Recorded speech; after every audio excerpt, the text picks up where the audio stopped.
네, 여러분 반갑습니다. 지난 수요일부터 사순절이 시작되었고 이제 오늘은 사순절 첫 번째 주일 예배로 하나님 앞에 예배드리게 되었습니다. 우리를 위해 오신 예수 그리스도의 그 고난과 죽으심 그리고 부활을 함께 깊이 묵상하고 생각하고 감사하는 마음으로 이 시간 하나님 앞에 예배드리도록 하겠습니다. 우리 다 함께 묵도하시겠습니다.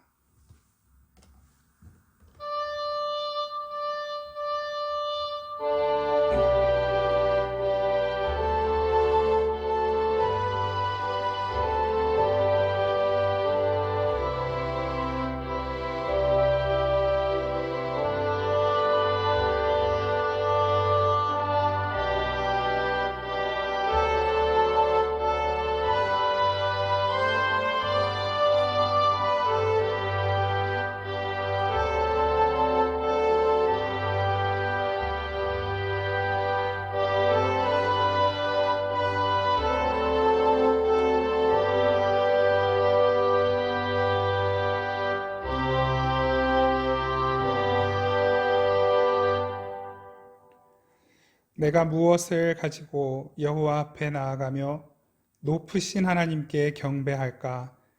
사람아, 주께서 선한 것이 무엇임을 내게 보이셨나니 여호와께서 내게 구하시는 것은 오직 정의를 행하며 인자를 사랑하며 겸손히 내 하나님과 함께 행하는 것이 아니냐.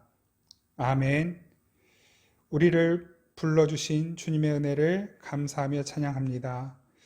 주님께서 우리에게 말씀하신 그대로 우리가 주님 앞에서 주의 뜻을 알고 정의를 행하고 무엇보다 주님을 더욱 사랑하는 자로 나아가기를 원합니다. 주님을 경외하고 사랑하는 마음으로 주의 뜻을 더욱 알기 원하는 간절한 심정으로 예배하는 이 시간 우리의 예배를 기쁘게 받아 주옵소서. 감사드리고 우리를 사랑하시는 예수 그리스도의 이름으로 기원하옵나이다. 아멘. 다 함께 찬송가 23장 찬양 드리겠습니다. 찬송가 23장입니다. 우리 다 함께 찬양하겠습니다.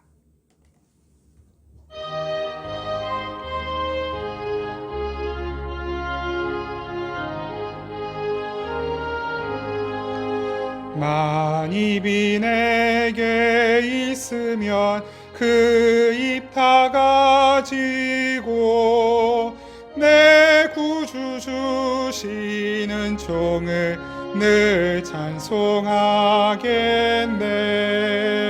내 은혜로신 하나님 날 도와주시고 그 크신 영광 널리 펴 다 알게 하소서. 내 주의 귀한 이름이 날 위로하시고 이 귀의 음악 같으니 참 희락되도다. 내 죄의 권세 깨뜨려 그 결박 푸시고 이 추한 마음을 피로써 고청케 하셨네. 아멘.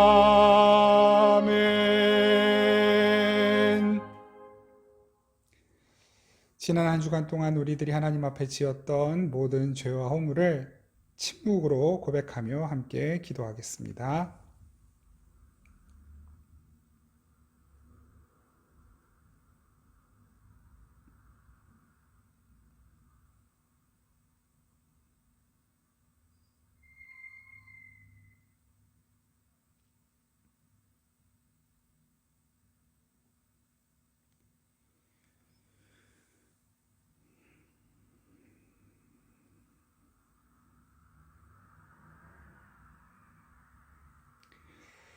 주님께서 말씀으로 우리를 위로하십니다. 여호와께서 말씀하시되 오라 우리가 서로 변론하자. 너희의 죄가 주홍 같을지라도 눈과 같이 희어질 것이요 진홍같이 붉을지라도 양털같이 희게 되리라. 아멘. 사도신경으로 우리의 신앙을 고백드립니다.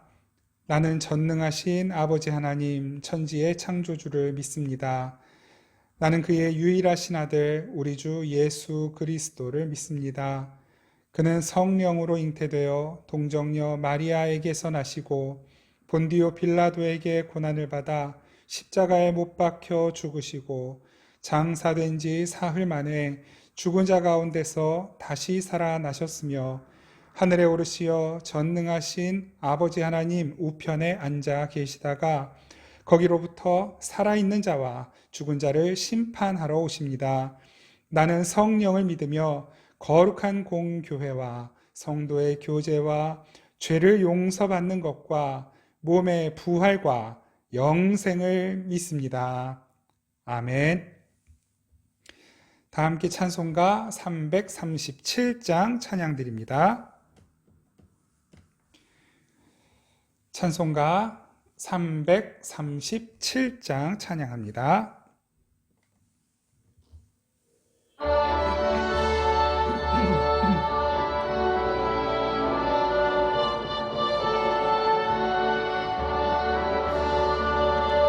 내 모든 시험 무거운 짐을 주 예수 앞에 아뢰이면 근심에 쌓인 날 돌아보사 내 근심 모두 맡으시네. 무거운 짐을 나 홀로 지고 견디다 못해 쓰러질 때 불쌍히 여겨 구원해 주리 은혜의 주님 오직 예수. 내 모든 괴로움 닥치는 환난 주 예수 앞에 아뢰이면 주께서 친히 날 구해 주사 넓으신 사랑 베푸시네. 아멘. 무거운 짐을 나 홀로 지고 견디다 못해 쓰러질 때 불쌍히 여겨 구원해 주리 은혜의 주님 오직 예수. 내 짐이 점점 무거워질 때 주 예수 앞에 아뢰이면 주께서 친히 날 구해 주사 내 대신 짐을 져주시네. 무거운 짐을 나 홀로 지고 견디다 못해 쓰러질 때 불쌍히 여겨 구원해 주리 은혜의 주님 오직 예수. 마음의 시험 무서운 죄를 주 예수 앞에 아뢰이면 예수는 나의 능력이 되사 세상을 이길 힘 주시네. 무거운 짐을 나 홀로 지고 견디다 못해 쓰러질 때 불쌍히 여겨 구원해 주리 은혜의 주님 오직 예수.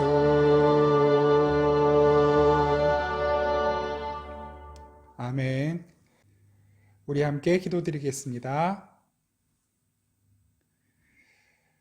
사랑하는 아버지 하나님, 참으로 고맙습니다. 우리를 위하여 이 땅에 오신 예수 그리스도, 예수님의 순환과 죽으심과 또 부활과 그 승천의 그 놀라우신 영광까지 주님께서 우리를 위하여 이 땅에 오셨고 우리를 위하여 살아내신 그 삶의 행적을 돌아보는 귀한 시간을 허락하여 주시니 감사드립니다. 이 사순절의 시간 동안 우리 주님 예수님께서 그리고 우리 아버지 하나님께서 우리에게 허락하신 그 놀라우신 사랑을 우리가 다시 한번 되짚어보게 하여 주시고, 그 크신 사랑, 자기 자신을 내어주시기까지 우리를 사랑하신 그 주님의 은혜와 사랑에 우리가 어떻게 조금이라도 응답할 수 있을지를 잘 생각하며 우리의 말과 행실, 우리의 삶을 통해서 주님의 그 사랑에 반응하고 응답하는 시간이 될 수 있도록 인도하여 주시옵소서. 더불어서 앞으로 우리에게 주어진 삶도 내 생각대로 내 마음대로 살아가지 않고 주께서 우리에게 보여주신 그 사랑의 원리를 따라 하나님 나라의 원리와 하나님의 법을 따라 살아가는 귀하고 복된 우리 모두의 삶이 되게 하여 주시옵소서.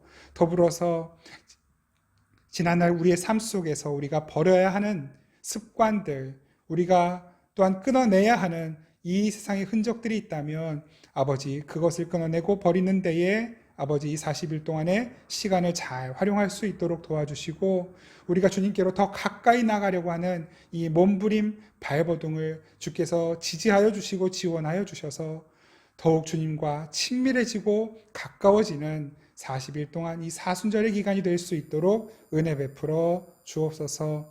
하나님, 이 세상을 살아가면서 해결해야 하는 많은 문제들, 우리가 발을 붙이고 살아가는 세상 속에서 부딪히는 많은 어려움들이 있습니다. 주님, 부디 주님의 도우심을 구합니다.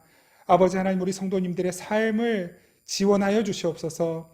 우리 성도님의 삶을 붙들어 주옵소서. 우리 성도님들이 부딪히는 모든 삶의 현장, 가정, 직장, 학교, 또한 앞으로의 일들을 준비하는 모든 과정 속에서 섬세하시고 놀라우신 하나님의 손길, 하나님의 도우신 은혜를 경험할 수 있도록 도와주옵소서. 지혜가 필요한 이들에게 지혜를 주시고 아버지 재정이 필요한 이들에게 재정을 부어주시옵소서. 좋은 만남이 있어야 하는 지체들에게 하나님 귀한 만남의 복을 허락하여 주옵소서. 아버지 하나님, 우리가 살아가는 동안 무엇보다도 우리 주님을 더욱 깊이 바라볼 수 있는 눈이 흐려지지 않도록 도와주시고 우리 주님의 음성을 듣는 귀가 아버지 다치지 않도록 은혜 베풀어 주옵소서. 특별히 사순절을 지나며 더욱 말씀과 기도로 주님과 친밀해지도록 인도해 주셔서 주님께서 우리의 삶을 위하여 세우신 계획과 뜻을 새롭게 발견하는 시간이 될 수 있도록 은혜 베풀어 주시옵소서. 하나님, 주님을 사랑하는 마음으로 주께 귀한 예물을 드리는 참 귀한 손길들이 있습니다. 참 재정적으로 힘들고 어려운 가운데에도 주님을 경외하는 마음으로 드리는 손길이 있습니다. 주님께서 베풀어 주신 그 공급의 손길을 감사하는 마음으로 주님께 예물 드리는 손길이 있습니다. 하나님, 우리의 삶의 전부가 다 주의 것이며 모든 것이 다 주께로 왔음을 인정하고 고백하며 주님께 예물 드리는 손길이 있습니다. 아버지, 그 모든 손길들 주님께서 복되게 하여 주시옵소서. 드려진 예물이 쓰이는 곳마다 예수 그리스도의 생명이 나타나게 하여 주옵소서. 그 드린 손길이 예물 드림으로 인하여 그 삶이 궁핍해지지 않도록 도와주시옵소서. 더욱 넉넉한 곳으로 주님 채워 주시옵소서. 하나님, 우리가 더욱 주님을 사모함으로 말씀 앞에 나아갑니다. 주의 뜻을 깨달을 지혜와 믿음을 더하여 주옵소서. 이 말씀 우리에게 힘이 되게 하여 주옵소서. 말씀을 대하는 것이 우리에게 곤란함이요 고달픈 일이 아니라 기쁨이고 감사요 흥분이고 설레임이 될 수 있도록 은혜 베풀어 주시옵소서. 정말로 이 말씀이 살아있는 역사하는 역동적인 힘과 능력과 에너지가 되는 것을 경험하는 우리의 삶이 되게 하여 주옵소서. 감사드리고 우리를 사랑하시는 예수 그리스도의 이름으로 기도드립니다. 아멘. 우리 하나님 말씀 함께 보겠습니다. 하나님의 말씀은 갈라디아서 3장 19절부터 21절까지의 말씀입니다.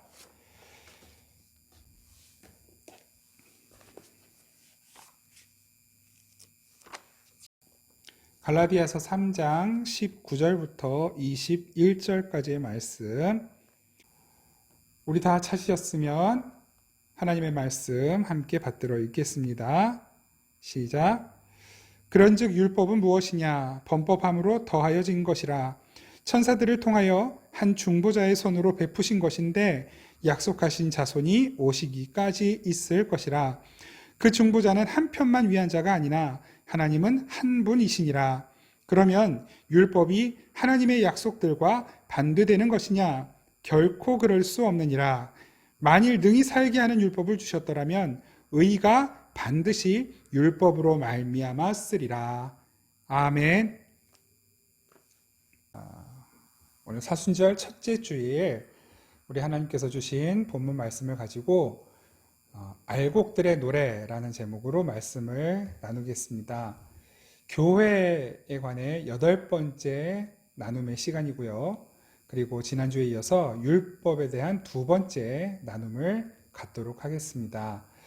교회라는 주제도 참 별로 재미없는데 거기에다가 또 법 이야기를 한다고 하니 저야 뭐 그렇다 치더라도 참 여러분들이 고생이 많으십니다. 그러나 여러분, 우리가 신앙생활을 하는 것은 재미있고 즐거우려고 신앙생활을 하는 것이 아니죠. 교회와 법에 대해서 계속해서 나누는 것은 우리가 좀 더 재미있게 신앙생활하려고 나누는 것이 아닙니다. 물론 여기서 재미를 느끼시면 더없이 좋겠습니다. 그럼 여러분 스스로 교회에 대해서 그리고 율법 하나님의 말씀에 대해서 더 찾아보고 생각하고 묵상할 수 있는 것만큼 더 귀하고 복된 일이 어디 있겠습니까? 근데 이렇게 이 말씀 설교 시간을 통해서 교회에 대해 또 율법에 대해 나누는 이유는 단순히 그냥 우리들의 어떤 지식 수준을 조금 더 높이기 위해서 나누는 것이 결코 아닙니다. 우리의 신앙생활이 그리고 이 교회가 율법이 우리의 생명과 직결이 되어 있기 때문입니다. 의학 공부 재밌겠습니까? 어렵겠죠. 그런데 그렇게 어렵고 재미없는 의학 공부를 꿋꿋이 잘 해낸 의사들 덕분에, 그 의료진들 덕분에 지금 이렇게 코로나가 창궐을 하고 있지만 많은 이들이 생명을 건지고 있는 것이고, 우리가 많은 질병과 또한 사고로부터 우리의 생명을 보호받을 수가 있는 것입니다. 하나님께서 우리 인간들에게 주신 일반 은총이에요. 하나님께서 우리에게 교회를 허락하신 것, 우리를 교회 공동체로 부르시고 우리 각자를 교회로 부르신 것은 우리에게 그냥 삶에 어떤 재미를 더해주고 여가를 좀 더 여유롭고 풍족하게 살라고 우리를 교회로 부르시고 교회 공동체를 주시고 이렇게 하나님을 알도록 하신 것이 아닙니다. 이것이 우리의 생명과 연결되어 있는 것이고, 단순히 몇 년 동안의 삶뿐만 아니라 영원의 삶을 좌우하는 것이기 때문에 여러분, 우리가 교회에 대해서 조금 더 잘 이해하고 그간에 어떤 오해가 있다면 교회에 대한 오해도 풀고, 마찬가지로 율법에 대해서 좀 더 잘 이해하고 율법에 대한 오해를 풀기 위한 것입니다. 그래야 하나님께서 하시는 말씀의 그 의미, 뜻을 더 잘 알 수 있거든요.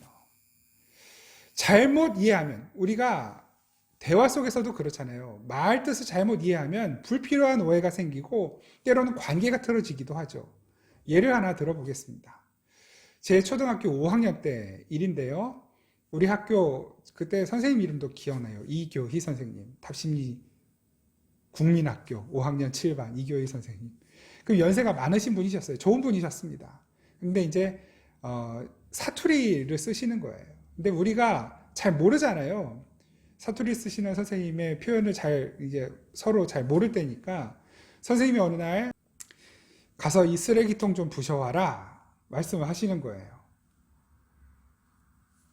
쓰레기통을 부셔오라니까 어리둥절했어요. 저는 아닌데 그 주번이 나가가지고는 쓰레기통을 조각조각을 내가지고 들고 온 거예요.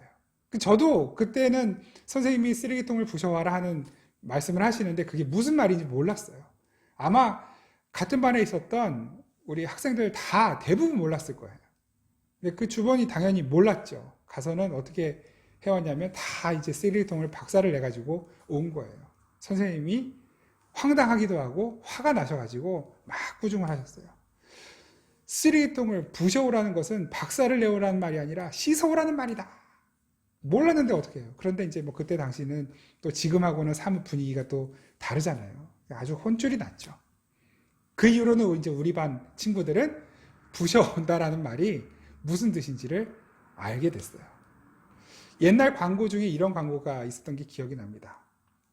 나른한 휴일 오후에 이제 남편이 침대에 누워 있어요. 쉬는 거죠.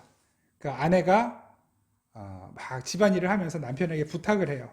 여보, 좀 그렇게 누워 있지만 말고 이불 좀 개줘. 그랬더니 누워있던 남편이 이불을 하나 들어서 옆에 있던 애완견에게 툭 던져주는 거예요. 이불 개줬다. 여보, 청소기 좀 돌려줘. 그랬더니 그 누워있는 채로 청소기 그 손잡이를 잡고 빙글빙글 돌리고 있는 거예요. 청소기 돌렸다. 하나님께서 우리에게 주신 말씀들은 우리로 하여금 생명을 얻고 더 풍성하게 얻게 하시려고 말씀을 주시는 것입니다. 율법 왜 주셨을까요? 마찬가지예요. 그 율법을 통해 하나님께서 우리에게 하나님의 생명력, 하나님의 사랑, 은혜, 그 하나님의 성품에 동참하게 하시고 그 생명과 사랑을 누리도록 더 풍성케 하시려고 율법을 주신 것입니다. 그런데 그 율법을 주신 그 뜻을 오해하면 참 삶이 고달프고 피곤해지는 거예요. 그러나 그 뜻을 잘 알아들으면, 이해하면 하나님과의 관계도 더 끈끈해지고 친밀해지고, 그리고 그 율법을 사랑하게 되고 더 잘 지키려고 애쓰게 되는 것이죠. 오늘 말씀의 결론을 이미 다 말씀을 드려버렸네요. 아무튼 이제 지금부터 조금만 잘 참으시고 이 말씀 가운데로 함께 나아가시면 좋겠습니다. 우리 주님 예수께서 이제 곧 다시 오십니다. 예수님이 다시 오시면 이 세상을 심판하시죠. 그런데 베드로 전서에 그리고 에스겔서에 그 심판에 관해서 굉장히 의미심장한 표현들이 등장합니다. 그 말씀을 좀 한번 읽어드리도록 하겠습니다. 베드로전서 4장 16절, 17절 말씀이에요. 제가 한번 읽겠습니다. 만일 그리스도인으로 고난을 받으면 부끄러워하지 말고 도리어 그 이름으로 하나님께 영광을 돌리라. 하나님의 집에서 심판을 시작할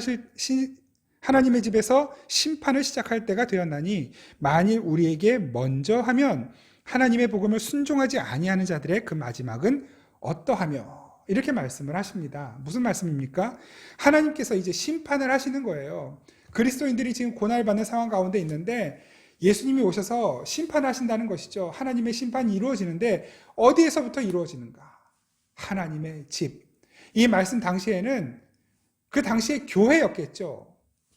그것이 뭐 유대인의 교회이든 아니면 이방인들의 교회든 하나님, 어쨌든 교회를 지칭하는 말입니다. 하나님의 심판이 어디에서부터? 교회에서부터 시작된다는 것입니다. 교회 밖에 하나님의 심판이 임하는 것이 아니라 교회 안에서부터 하나님의 심판이 임해요. 그 교회 안에 심판이 임할 때 어떤 이는 구원을 받고 어떤 이는 심판이 대상이 된다는 것이죠. 하물며 교회 밖에는 어떻겠느냐라고 말씀을 하시는 거예요. 에스겔서 9장 말씀입니다. 에스겔서 9장 5절 6절에 이렇게 말씀하십니다. 에스겔서 9장 5절 6절 말씀 제가 읽겠습니다. 그들에 대하여 내 귀에 이르시되 너희는 그를 따라 성읍 중에 다니며 불쌍히 여기지 말며 긍휼을 베풀지 말고 쳐서 늙은 자와 처녀와 어린이와 여자를 다 죽이되 이마에 표 있는 자에게는 가까이 하지 말라. 내 성소에서 시작할지니라 하시매 그들이 성전 앞에 있는 늙은 자들로부터 시작하더라. 여기서 늙은 자는 장로입니다. 그래서 이제 표준 세번역이라든지 그 현대인의 성경을 보면 거기에는 정확하게 장로라고 되어 있고 영어 성경에는 더 엘더스라고 되어 있습니다. 그러니까 장로예요. 그 장로는 뭡니까? 교회의 지도자들이죠. 어쨌든 교회 안에 말 그대로 교회를 이끌어가는 사람들, 불신자들을 신자로 이끌어가고 또 신자들을 성숙한 자들로 이끌어가는 교회 안의 지도자들을 일컫는 말입니다. 단순히 그냥 어떤 교회 직제로서 그 장로 피택받은 그런 분들만을 말하는 것이 아니라 그 교회 안에 그러니까 그 신앙의 연조가 경륜이 오래된 자들, 그러니까 누가 봐도 그 신앙에 있어서 의심의 여지가 없는 사람들이죠. 하나님을 사랑하는 자가 틀림없다라고 자타가 공인하는 그 사람들에게서부터 심판이 시작된다는 거예요. 그러니까 교회의 지도자인데 하나님의 심판을 받더라는 것이죠. 목사인데, 선교사인데, 장로인데, 집사인데, 권사인데 그들 중에 하나님의 심판을 받는 자들이 있더라는 것입니다. 예수님께서 마태복음 13장에서 그 천국의 비유를 말씀하실 때 알곡과 가라지의 비유를 말씀하시죠. 그러니까 교회 안에 알곡도 있고 가라지도 있다라는 것입니다. 그러니까 이 교회는 우리 생명의 단비교회뿐만 아니라 그러니까 모든 교회예요. 모든 교회. 그 교회라고 하면 모든 교회를 일컫는 말입니다. 단지 어떤 특정한 교회 혹은 교단만 일컫는 것이 아니라 모든 교회 말 그대로. 그 교회들 안에 알곡들만 있는 것이 아니라 가라지들도 함께 있다라는 것이죠.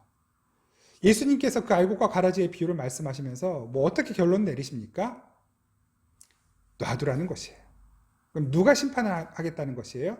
예수님이 다시 오셔서 마지막 때에 추수할 때에 그때야 그 추수하시는 분, 심판하시는 분 예수님께서 직접 알곡은 곳간에 가라지는 불구덩이에 집어넣는다라고 말씀하시는 것이죠. 누가 알곡이고 누가 가라지인지는 우리는 몰라요. 우리는 판단할 수 없습니다. 그러나 알곡들만이 가지고 있는 어떤 특징들을 비추어서 적어도 내가 알곡인가 가라지인가에 대한 판단은 할 수 있다. 어느 정도 판단을 할 수 있다라고 하는 것입니다. 저도 제가 알곡인지 가라지인지 장담 못해요. 누구만 아십니까? 우리 주님만, 하나님만 아시는 거예요. 그러나 적어도 제 안에 있는 어떤 특징들, 그 알곡이 가지고 있는 특징들이 있구나라는 것을 확인할 때 나는 구원받은 자가 맞나 보다 이런 생각을 하게 되는 것이죠. 여러분, 그 알곡들은 어떤 특징을 가지고 있을까요?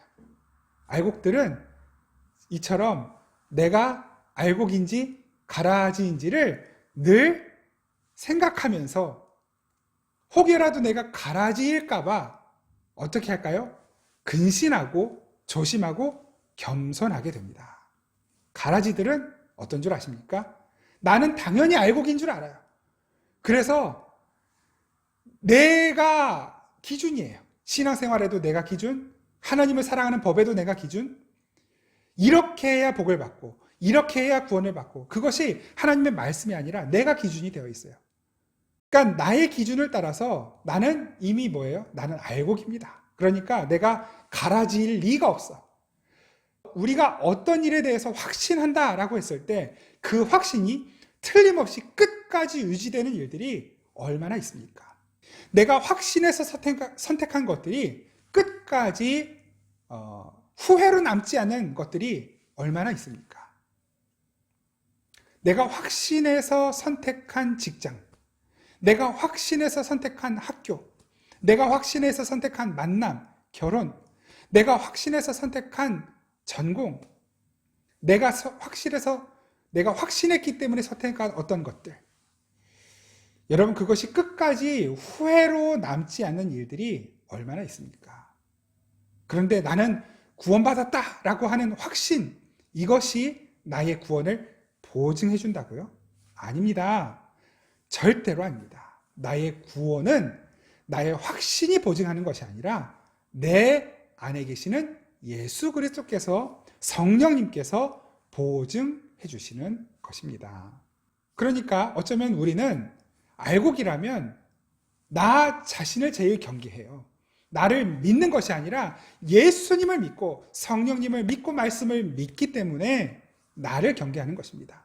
그 주님의 뜻에, 말씀의 뜻에 늘 못 미치는 이런 나를 보면서 이러고도 내가 알곡인가? 라고 생각하며 더 겸손하게 살게 되는 것입니다. 이것이 알곡의 가장 큰 특징이에요. 그래서 날마다 그 하나님의 뜻에 맞추어 살려고 더욱 몸부림치게 되는 것이죠. 실패할 때 물론 많이 있습니다. 그러나 그 실패할 때마다 더 겸손함과 낮아짐을 배우게 되는 것이고, 실패한 그 자리에 주저앉는 것이 아니라 다시 일어나려고 애쓰게 되는 것입니다. 그런 삶을 살려고 애쓰게 되는 거예요. 아니, 조금 더 정확하게 말하면 그런 삶을 살아갈 수밖에 없도록 만들어져 갑니다. 성령님께서 그렇게 끌고 가시기 때문에. 어떻습니까? 이런 기준, 이런 면에 비추어서 여러분들은 알곡에 가까우십니까? 가라지에 가까우십니까? 물론 저는 확신합니다. 저도 여러분들도 알곡이세요. 우리 주님이 다시 오실 때 우리는 다 같이 예수님 손 붙잡고 우리 함께 손잡고 하나님 나라 천국에 들어가게 될 거예요. 그러나 그 나라 가기까지, 우리 주님이 오셔서 알곡들을 정말로 거두어 가시기까지 우리는 날마다 우리 스스로를 돌아보고 근신하며 겸손히 살아가게 되는 것입니다. 우리가 알곡이라면 그 알곡이 무르익어가는 과정을 틀림없이 경험하게 되는 거예요. 그래서 우리 속담에도 있잖아요. 벼는 익을수록 고개를 숙인다. 굉장히 성경적인 속담이라니까요. 우리가 알곡으로 연결어가면 갈수록 가라지의 습성은 점점 버리게 되고, 우리가 알곡이어도 우리 안에 가라지의 습성들이 있잖아요. 그러나 그 알곡이 연결어 갈수록 가라지의 습성은 점점 버리게 되고 더욱 주님 앞에, 말씀 앞에 겸손한 삶을 살아가게 되는 것입니다. 그리고 아주 중요한 특징 하나, 그 알곡들은 율법을 사랑합니다. 지난주에도 말씀을 잠깐 나눴지만 그 율법은 하나님의 성품이에요. 그러면 하나님은 그 율법을 우리에게 왜 주셨을까요? 이 질문에 대해서 지금까지도 어느 정도 간략하게 말씀을 드렸지만 말씀을 통해 한번 확인을 해보도록 하겠습니다. 그 하나님께서 우리에게 율법을 주신 이유를 좀 명확하게 말씀하시는 본문이 바로 오늘 우리가 함께 나눈 본문 말씀입니다. 갈라디아서 3장 19절에서 21절 말씀이죠. 다시 한번 오늘 본문 말씀 봅니다. 갈라디아서 3장 19절에서 21절 제가 한번 읽어보죠. 그런즉 율법은 무엇이냐? 범법함으로 더하여진 것이라. 하나님이 왜 우리에게 율법을 주셨는가? 첫 번째, 범법함으로. 그러니까 우리가 죄인이라는 것을 밝혀내시려고 율법을 주셨다는 것입니다. 그 율법이 인간에게 주어졌을 때, 그래서 그 율법 앞에 인간이 섰을 때 그제서야 비로소 깨닫게 된다는 거예요.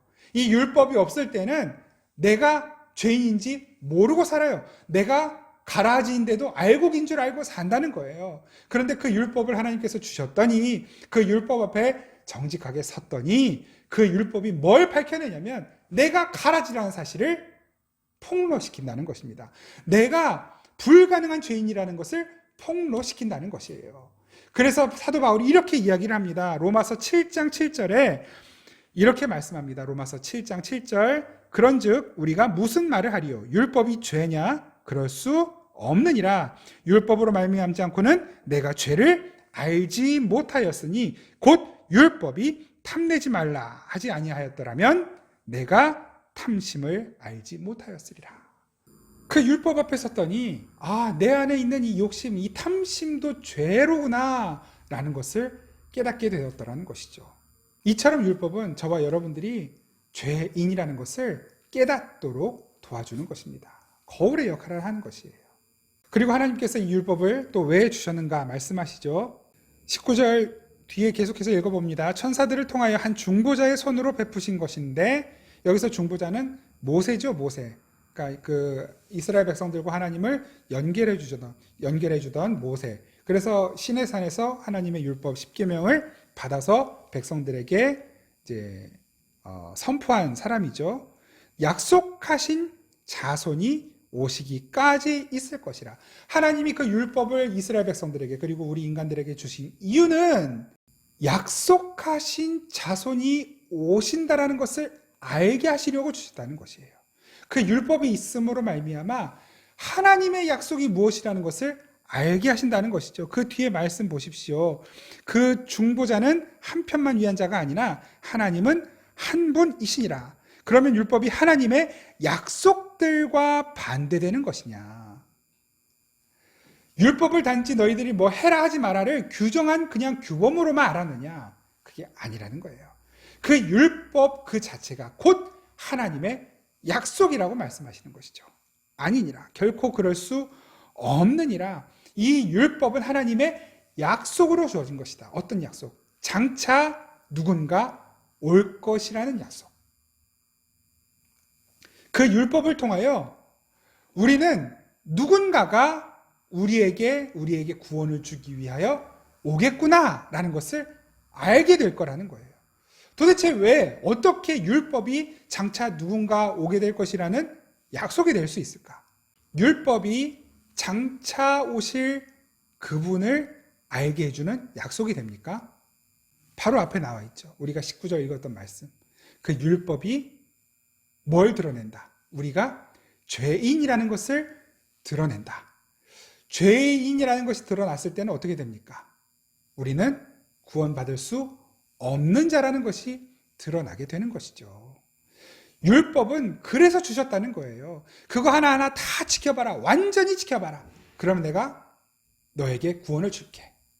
여러분, 그것이 하나님의 말씀을 오해하는 것입니다. 율법은 우리에게 규정으로 주셔서 그것을 완전히 충족시키면 구원에 도달하는 자격을 획득하는 것으로 우리에게 주신 것이 아니라는 거예요. 뒤에 21절 말씀 보십시오.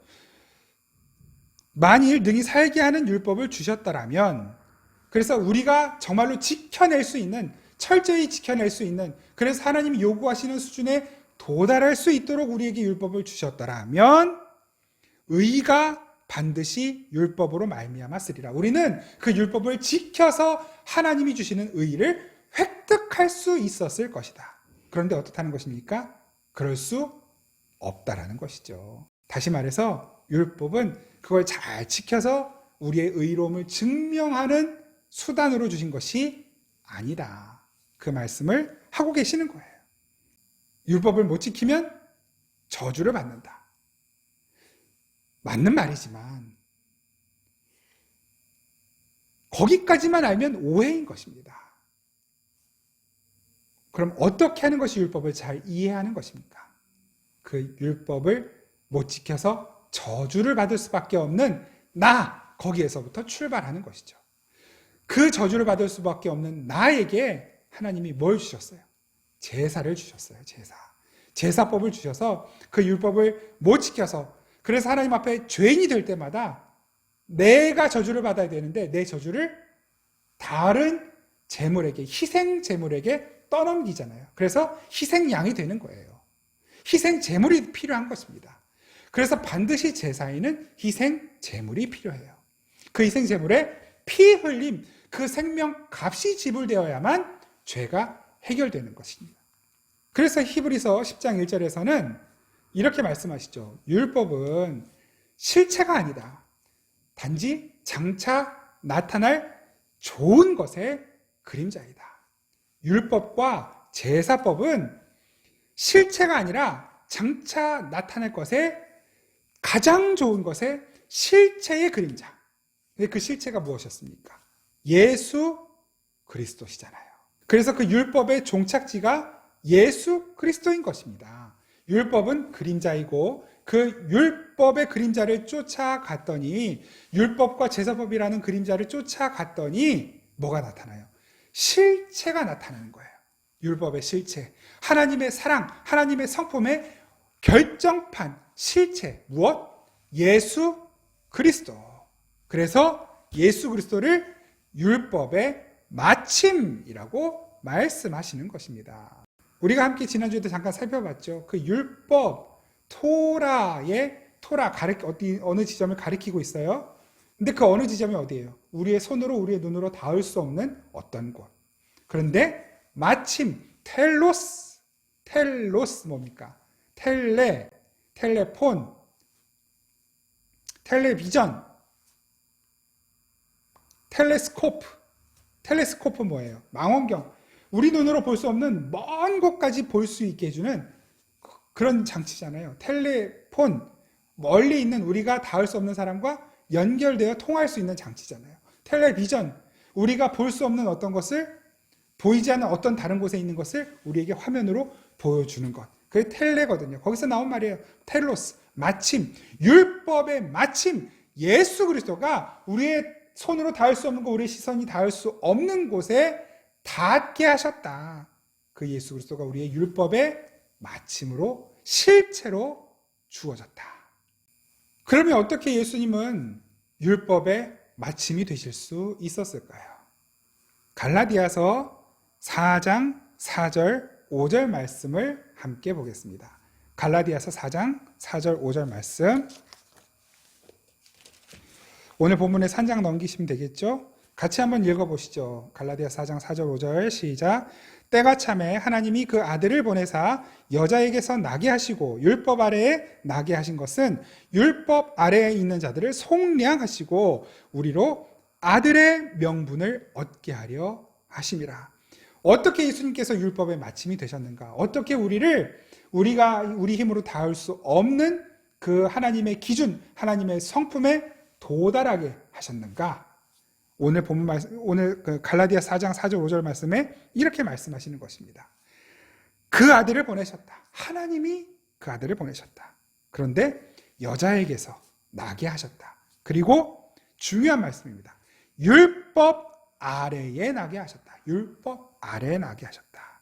이것이 예수님께서 율법의 마침이 되기 위한 가장 중요한 조건입니다.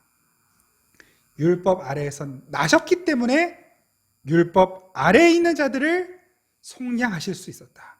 율법 아래에서 나셔서 우리가 도달할 수 없는 그 율법의 수준을 예수님께서 충족시키시고 도달하셨기 때문에 똑같이 율법 아래에 있는 우리들까지 예수님이 도달하신 그곳에 함께 도달할 수 있는 자로 자격을 얻어서 어떻게 하나님의 아들, 예수님의 하나님의 독생자시잖아요. 마찬가지로 우리도 예수님처럼 하나님의 아들이라는 명분을 얻을 수 있게 되었다는 것입니다. 여러분, 하나님께서 우리에게 요구하시는 율법 준수의 기준은 매우 엄격하죠. 무엇입니까? 완전히 지키는 거예요. 지난주 우리가 야고보서 말씀을 통해서 확인했지만 예수님도 또 똑같은 말씀하십니다. 마태복음 5장 48절에서 이렇게 말씀하셔요. 그러므로 하늘에 계신 너희 아버지의 온전하심과 같이 너희도 온전하라. 그 온전하라는 게 뭡니까? 완벽해라. 퍼펙트하게 지켜라. 그 율법을 완전히 지켜야 한다. 그것이 하나님의 기준이다. 그런데 우리가 알잖아요. 저도 여러분들도 그 기준에 도달할 수 있는 실력이 없어요. 이 세상의 그 어느 누구도 율법을 지키는 것으로 하나님의 기준에 도달할 수 있는 사람이 없습니다. 로마서 3장 20절, 그러므로 율법을 지킴으로써 하나님 앞에서 의롭다고 인정받을 사람은 아무도 없습니다. 율법을 정말 완전히 지켜서 하나님 앞에 의롭다고 인정받을 사람은 아무도 없습니다. 그렇기 때문에 율법으로는 우리의 죄를 인식할 뿐입니다. 율법을 지키려고 하면 할수록 우리가 죄인이라는 것을 인식하게 될 뿐입니다. 라고 사도 바울이 이야기하는 것입니다. 율법이라는 거울 앞에 섰더니 그냥 나는 완전한 죄인이라는 것, 그걸 처절하게 인정할 수밖에 없다는 것이죠. 그래서 예수님께서 그 율법의 거울 앞에서 전혀 부끄러움이 없는 존재로 서실 수 있는 것이고, 그렇게 하나님의 의로움의 기준에 도달하실 수 있게 된 것이고, 그것으로서 하나님의 뜻을 이루실 수 있는 유일한 존재로, 인간으로서 유일한 존재로 남으실 수 있게 된 것입니다.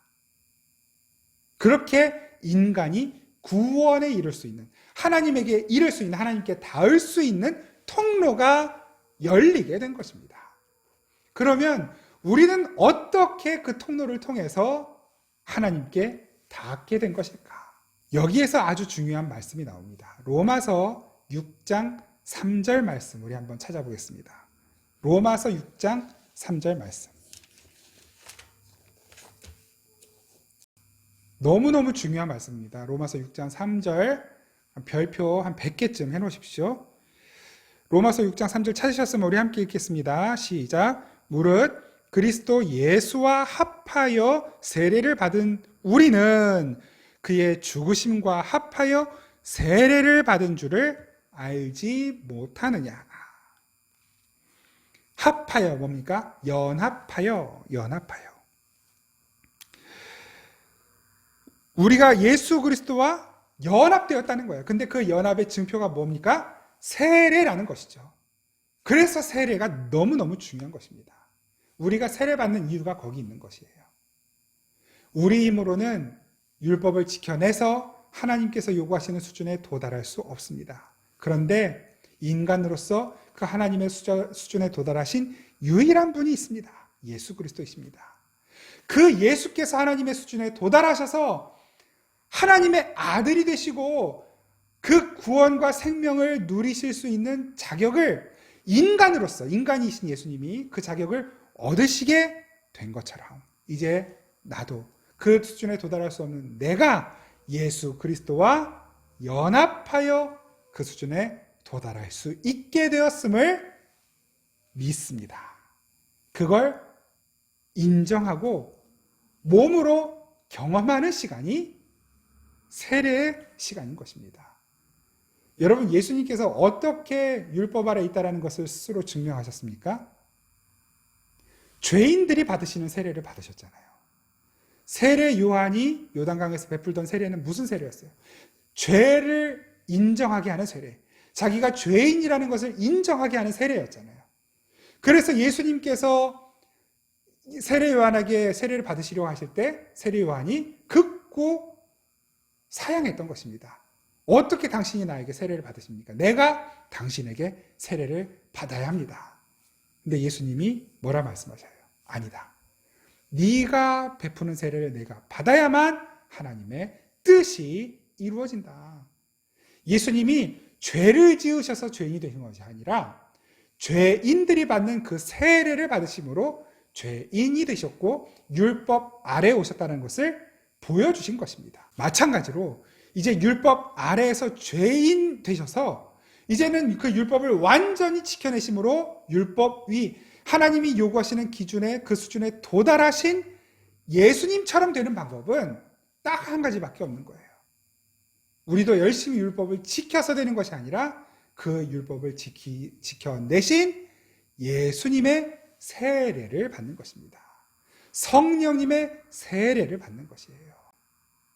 그래서 사도 바울이 로마서 6장 3절에 우리가 그리스도와 연합하는 세례를 받았다라고 말씀하고 있는 것입니다. 우리는 그 예수 그리스도와 연합하는 세례를 통하여 우리는 아무 공로 없지만, 우리는 실력이 없지만, 우리는 불가능한 자이지만, 우리는 저주로 떨어져야 하는 자이지만 예수님과 함께 연합한 자로 예수님이 그 율법을 지켜내신 그 상급을 면류관을 받으실 때 우리도 그 옆에 딱 붙어 올라가서 그 상급을 함께 받는 자리에 참여할 수 있게 된 것입니다. 6장 4절 말씀도 한번 보십시오. 로마서 6장 4절. 그러므로 우리가 그의 죽으심과 합하여 세례를 받음으로 그와 함께 장사되었느니. 예수님께서 십자가에 달려 죽으시고 무덤에 묻히셔서 저주의 표본을 보이실 때 우리도 그 자리에 함께 묻힌 것과 같게 되었다는 거예요. 이는 아버지의 영광으로 말미암아 그리스도를 죽은 자 가운데서 살리심과 같이. 그래서 하나님께서 내 아들 예수는 나의 기준에 도달한 자야. 그래서 죽음에서 불러내지신 거예요. 부활하신 것이죠. 죽음의 권세를 뚫고 일어나신 것입니다. 그렇게 예수님께서 부활하실 때, 그 영광 가운데 부활하실 때 어떤 일이 일어났습니까? 그 다음 말씀, 우리로 또한 새 생명 가운데서 행하게 하려 함이라. 예수님의 그 새로운 생명, 부활한 생명으로 하나님의 영광에 이르실 때 우리도 예수님 붙어서 예수님과 연합하여서 새 생명으로 살아나게 되었다. 부활의 영광을 누리게 되었다. 얼마나 놀라운 은혜입니까? 여러분, 이 은혜를 누가 누린다는 것입니까? 아까 우리가 읽었던 본문 로마서 10장 4절. 그리스도는 모든 믿는 자, 예수를 믿음으로 우리는 예수님과 연합하는 것입니다. 그 믿음을 고백하고 인정하는 그 예식이 바로 세례인 것입니다. 예수님이 첫 열매, 첫 알곡이 되셨고 가라지인 우리들을 그 알곡에게 붙이셔서 우리도 알곡으로 만들어 버리신 것입니다. 바로 이것이 예수님이 율법의 마침이 되셨다라고 하는 말의 의미인 것입니다. 다시 한번 정리합니다. 하나님은 율법을 왜 우리에게 주셨습니까? 율법을 지켜내서 나를 만족시켜라, 내 수준에 도달해라 라고 주신 것이 아니라 그 율법을 통하여 우리가 왜 죄인인지를 깨달아라. 왜 우리가 그 메시아 그리스도가 필요한지를 깨달아라 라고 율법을 주신 것이고 그 율법과 제사법이라는 그림자를 통하여 실체이신 예수 그리스도를 더욱 알게 되는 것이고 그래서 그 율법의 완성은 우리의 열심과 노력이 아닌 예수 그리스도만이 율법의 완성이며 마침이라는 것을 확인하게 된 것입니다. 예수님은 그러면 어떻게 율법의 마침이 되셨다고요? 하나님이 율법 아래에 보내셨어요. 하나님이 율법 아래로 보내시고 인간으로서 보내셨어요. 그렇게 율법 아래에 오셔서 하나님이 요구하시는 완벽한 그 수준에 도달하시는 유일한 인간이 되셨고 그래서 유일한 알곡 첫 열매가 되셨고 그 예수 그리스도의 부활의 영광, 아버지의 영광 가운데 부활하실 때에 우리도 예수와 연합하여 그 연합의 세례를 통하여 예수님의 부활에 참여하는 자, 예수님이 도달하신 그 자리에 도달할 수 있는 자, 그 자리가 어디입니까? 하나님의 나라, 그 영광, 그 거룩함에 도달할 수 있는 자로 만들어 내셨다는 것입니다. 이 놀라운 은혜를 알게 되었더니 그래서 하나님이 율법을 주신 거였구나. 그 율법이 하나님의 약속이었네요. 그 율법이 하나님의 성품이었네요. 그 율법이 예수 그리스도의 그림자였다니요. 주님 너무너무 고맙습니다. 어떻게 내가 그 율법을 사랑하지 않을 수 있겠습니까? 여러분, 가라지들은 그래서 율법은 여전히 자신들의 삶의 규율로만 남아있는 거예요. 그러나 알곡들에게는 그 율법은 사랑이에요. 예수 그리스도의 그림자예요. 장차 다가올 하나님 나라의 그림자예요. 그래서 사랑하게 되는 거예요. 쫓아가게 되는 것입니다. 어떻게 하면 내가 이 율법을 더 사랑하고 잘 지켜낼 수 있을까를 애쓰고 몸부림치며 살아갈 수밖에 없게 되는 것이죠. 그것이 알곡들의 삶입니다. 그래서 알곡들이 부르는 노래가 있어요. 아주 유명한 노래, 엄청 긴 노래, 시편 119편 말씀입니다. 그 말씀 중에 몇 절만 뽑아서 읽어드리도록 하겠습니다. 여러분 숙제를 하나 드려볼까요? 이번 한 주간 동안 묵상글도 열심히 잘 묵상하시지만 시편 119편 말씀을 한번 찬찬히 음미하시면서 묵상해 보시기 바랍니다. 무엇으로써? 예수 그리스도의 은혜로 말미암아 알곡이 된 자로서 그 말씀들을 묵상해 보시기 바랍니다. 시편 119편 말씀 중에 몇 절만 읽어드리도록 하겠습니다. 시편 119편 10절 말씀입니다. 내가 전심으로 주를 찾았사오니 주의 계명에서 떠나지 말게 하소서. 너무너무 사모하는 거예요. 그 말씀이 너무너무 사무치게 좋은 거예요. 그 말씀에서 나 떠나고 싶지 않아요. 119편 97절 내가 주의 법을 어찌 그리 사랑하는지요. 내가 그것을 종일 작은 소리로 읊조리나이다. 주님 말씀이 너무 좋아요. 주님의 이 말씀, 주님께서 나에게 주신 이 음성이, 이 메시지가, 말씀이 너무 좋아요. 읽고 또 읽고 묵상하고 또 묵상하고. 그래서 어떻게 되냐면 127절, 시편 119편 127절 그러므로 내가 주의 계명들을 금, 곧 순금보다 더 사랑하나이다. 세상에서 제일 가치 있게 여기는 그 금, 이 세상의 좋은 재화들보다 그런 것들이 많이 있어서 즐거운 건 아무것도 아니라는 거예요. 주의 말씀, 그 한 말씀이 내 안에 있는 것이 나에게 가장 즐겁고 기쁜 일이라는 것이죠. 여러분도 어떠십니까? 정말로 그 말씀이 주님의 법이 사무치게 그립고 사모가 되십니까? 여러분, 우리가 예수 그리스도와 연합하여 세례를 받으면 다 어린아이 같아요. 새 생명을 얻었거든요. 다 어린아이 같아요. 그 어린아이가 엄마 아빠 좋아하듯이 그 새 생명을 가진 자들은 그 율법을 사랑하게 되고 말씀이신 예수 그리스도를, 그 말씀을 주신 하나님을 사랑하게 되는 거예요. 너무 사랑해서 너무 좋아서 닮고 싶은 거예요. 여러분, 어린아이들 중에 그 엄마 아빠가 신는 신발 이렇게 신고 다니는 아이들 보신 적 있죠? 얼마나 귀여워요. 근데 그게 어울립니까? 잘 안 어울려요. 어색해요. 잘 걷지도 못하고. 근데도 엄마 힐 신고 아빠 구두 신고 다녀보는 거예요. 내가 좋아하는 엄마 아빠가 신는 그 신발 나도 신어보고 싶어. 내가 좋아하는 엄마가 바르는 립스틱 나도 발라보고 싶은 거예요. 내가 좋아하는 우리 아빠가 걷는 걸음걸이 흉내내보고, 내가 좋아하는 우리 엄마가 말하는 말투를 흉내내보고 싶은 거예요. 그게 자녀들의 모습이거든요. 여러분, 그게 율법을 사랑하고 지키는 삶인 것입니다. 잘 안 되죠. 그러나 점점 자라가면서 우리 주님께서 기뻐하시는, 요구하시는 그 수준에 우리는 반드시 도달하게 되는 것입니다. 아니, 우리 주님께서 그렇게 만들어 내시고야 마는 것입니다. 주님은, 우리 아버지 하나님은 이 세상의 어떤 것에도 별로 관심 없으세요. 자신의 전부를 걸고 살려내신 당신의 자식들, 예수님과 같은 당신의 자식들, 저와 여러분들에게만 관심이 있으신 것입니다. 저와 여러분들을 너무너무 사랑하셔서 율법을 주신 거예요. 그리고 이 율법을 통해 우리를 살피고 우리 하나님의 성품을 알아가고 우리 예수님을 바라보고 사모하고 사랑하고 닮아가도록 만들어 가시는 것입니다.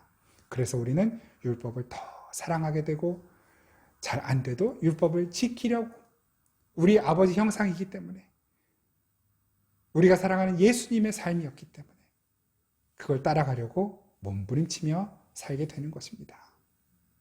이렇게 우리를 사랑하시는 그 주님의 마음, 우리 같이 한번 찬양으로 고백하면 좋겠습니다. 우리 아버지는 오늘도 변함없이 우리를 주님 품 안에 부르시고 품으시고 계십니다. 우리가 그 주님의 부르심에, 그 사랑에 반응하는 삶을 살기 원하는 마음 가지고 우리 찬양 함께 고백하겠습니다. 우리를 사랑하시는 우리 하나님을 찬양합니다. 나의 안에 거하라, 나의 안에 거하라, 나는 내 하나님. 모든 환난 가운데 너를 지키는 자라. 두려워하지 말라, 내가 널 도와주리. 놀라지 말라, 내 손 잡아주리라. 나의 안에 거하라, 나의 안에 거하라, 나는 내 하나님. 모든 환난 가운데 너를 지키는 자라. 두려워하지 말라, 내가 널 도와주리. 하지 말라, 내 손 잡아주리라. 내가 너를 지명하여 불렀나니 너는 내 것이라. 내 것이라, 너의 하나님이라. 내가 너를 보배롭고 존귀하게 여기노라. 너를 사랑하는 내 여호와라. 내가 너를 지명하여, 내가 너를 지명하여 사랑하여 불렀나니 너는 내 것이라 내 것이라 너의 하나님이라 내가 너를 보배롭고 존귀하게 여기노라 너를 사랑하는 내 여호와라. 제가 다시 한번 찬양할 때 하나님 주님의 그 성품에 닿기를 원합니다. 주님의 그 마음을 더 잘 헤아리기를 원합니다. 더욱 주님을 사랑하기를 원합니다. 주님의 뜻에 합당한 삶을 살기 원합니다. 우리 시간 함께 기도하겠습니다. 나의 안에 거하라 내 하나님 모든 환난 가운데 너를 지키는 자라 두려워하지 말라 나를 도와주니 내 손 잡아주리라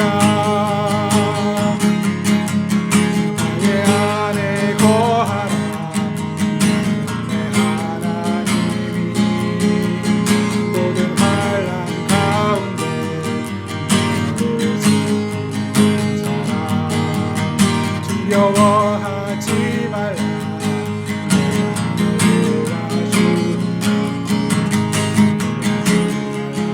내 손 잡아주리라. 아멘. 내가 너를 지명하여 불렀나니 너는 내 것이라 내 것이라 너의 하나님이라 내가 너를 보배롭고 존귀하게 여기노라 너를 사랑하는 내 여호와라 너를 사랑하는 내 여호와라.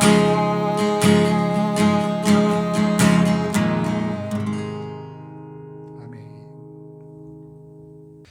하나님 정말 고맙습니다. 이처럼 우리를 사랑하시어서 절대로 하나님의 그 요구하시는 수준에 도달할 수 없는 우리를 하나님 자신이신 예수 그리스도를 통하여 구원하시고 생명을 주시고 또한 주님 닮아갈 귀한 마음도 주신 것을 다시 한번 감사드립니다. 하나님 우리가 받은 이 크고 놀라운 은혜를 잊지 않고 살아가게 하옵소서. 더욱 주님을 닮아가고 주 안에서 성숙해가는 우리 모두가 되게 하옵소서.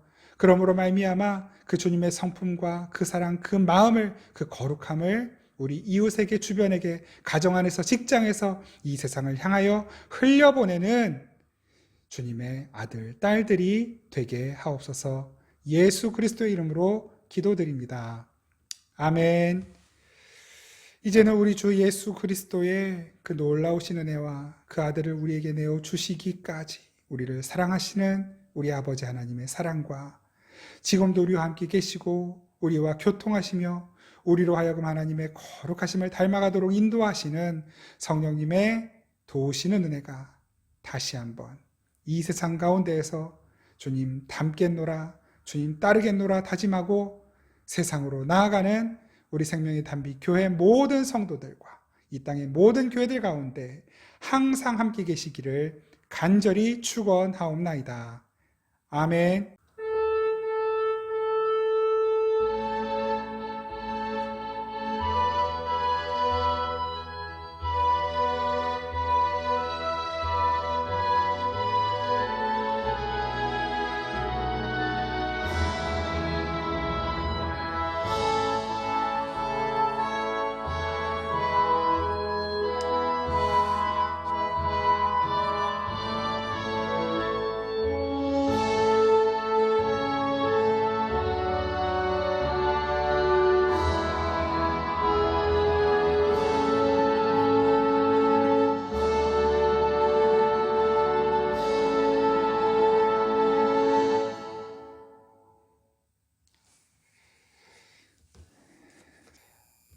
네, 예배를 마쳤습니다.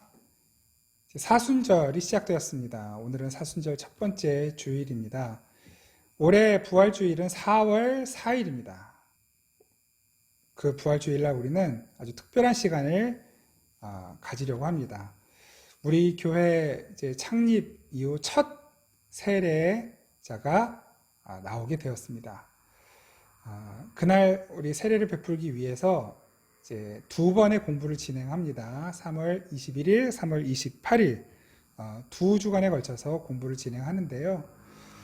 혹시라도 세례 받으실 분 또는 유아 세례를 받으시고 아직 입교하지 않으신 분이 계시다면 신청해 주시기 바랍니다. 3월 17일 수요일까지 3월 17일 수요일입니다. 그때까지 꼭 저에게 신청을 해 주시기 바랍니다. 그러면 그 이후 기간 동안 세례 공부에 필요한 세례 입교 공부에 필요한 자료들 내용을 준비해서 3월 21일과 28일 두 주간 함께 우리 말씀을 나눈 후에 4월 4일 부활주일에 세례식을 갖도록 하겠습니다. 이 모든 상황은 이제 비대면일 경우를 예상해서 말씀을 드리는 것이고, 대면 예배로 우리가 전할 수 있게 되면 따로 그 일정을 공지해 드리도록 그렇게 하겠습니다. 우리 교회는 1.5단계가 되기 전까지는 계속 비대면 예배를 유지합니다. 2.5단계, 2단계를 계속 지금 왔다 갔다 하고 있는데요. 1.5단계가 되기 전까지 아무쪼록 잘 견뎌주시고, 무엇보다도 궁극적으로는 이제 0단계 돼야죠. 0단계. 그래서 모두가 다 마스크 벗고 자유롭게 이야기 나누고 음식 나누고 할 그때, 우리가 그때까지 잘 견디면서 기도하면서 각자의 경건 생활, 예배 생활을 잘 유지해 가실 수 있기를 다시 한번 부탁드립니다. 항상 너무너무 고맙습니다. 많이 축복합니다. 여러분 다음 주에 뵙겠습니다. 고맙습니다.